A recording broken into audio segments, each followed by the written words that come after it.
Well, at some point, with your progression as a musician, as a young musician, a student level instrument, as good as it may be, it's going to cap you. So you're going to want to step up into at least an intermediate, preferably pro. Um, that's going to help you progress with your sound, with your playing ability. It's going to help you progress as you keep progressing. And it's at the end of the day, it's an investment that could last a lifetime.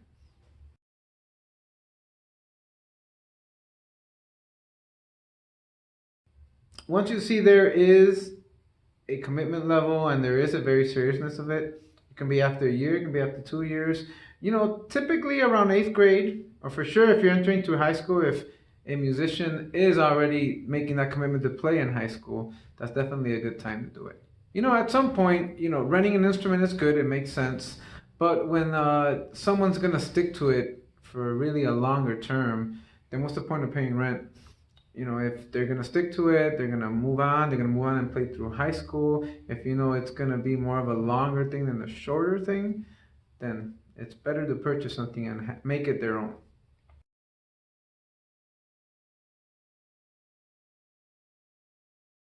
Every instrument is gonna play different for every different musician. It's a matter of sitting there and trying and going through the process. Don't just go by brand or price or model alone. You gotta sit there and take the time to play it, to listen to yourself, maybe record yourself or having an expert there with you. Recommendations from teachers. But again, every instrument is gonna sound and play different to every musician.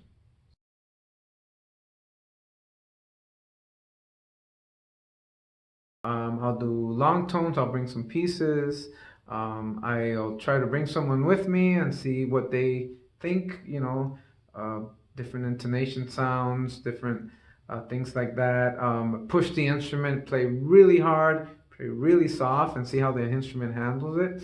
I also when it comes to a saxophone, let's say I'm a sax player, I'll try the altissimo range. I'll play really loud, really soft, low notes, high notes. Really just push the instrument as long as you can and take the time to do that on the instrument.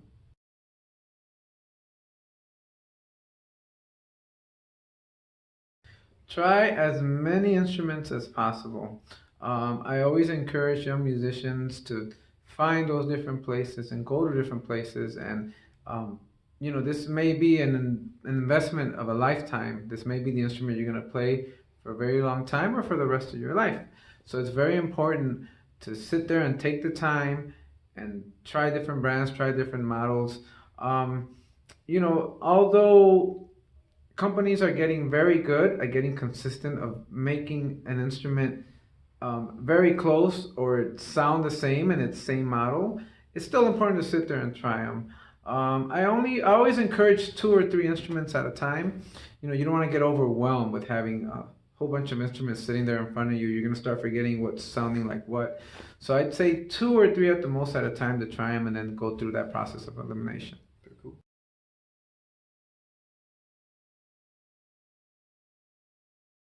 A lot of accountability. When you put this instrument in a young musician's hand, craftsmanship goes a long way. You see it, you feel it right away, and sound quality goes even a lot further than a student level instrument. It's really an encouragement to just keep practicing more. It pushes you to even play more. It encourages you. It excites you to keep learning more and put more time into it, and that kind of just gives you that level of commitment.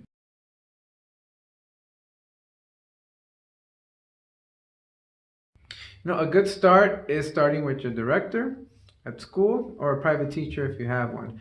Asking them questions. They're going to be the ones that are most familiar with where you're at musically, with your sound quality, with your playing ability. That's a very, very good place to start. Another one is, a trusted advisor. Wherever you shop, wherever you do business with, whether you rent or take lessons at a music store or anything like that, good place to start and ask questions there with whoever the expert is in that instrument.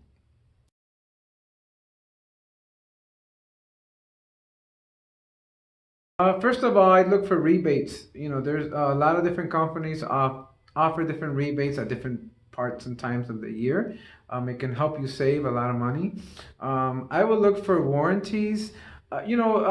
Manufacturer warranties are only going to cover defective parts, but certain stores where you buy instruments are going to offer in-house warranties that are going to cover repairs and maintenance and stuff like that. Look for some sort of special financing, in-house financing, company financing.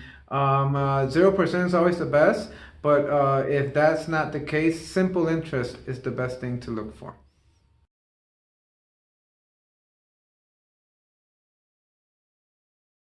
Well, I always tell musicians, you don't want to buy an instrument where you can also buy fruit. That's a very bad idea. Inexpensive instruments, although you may pay $100 for, let's say, a flute, it's really longevity.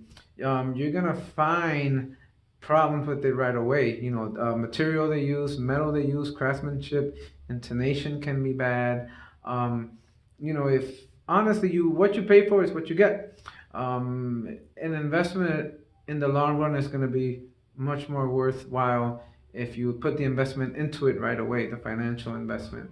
I've seen a lot of instruments where a young musician will pay $100 for an instrument, and in a matter of a week, you're already having issues, and you can accumulate $100 in repairs in a matter of a week.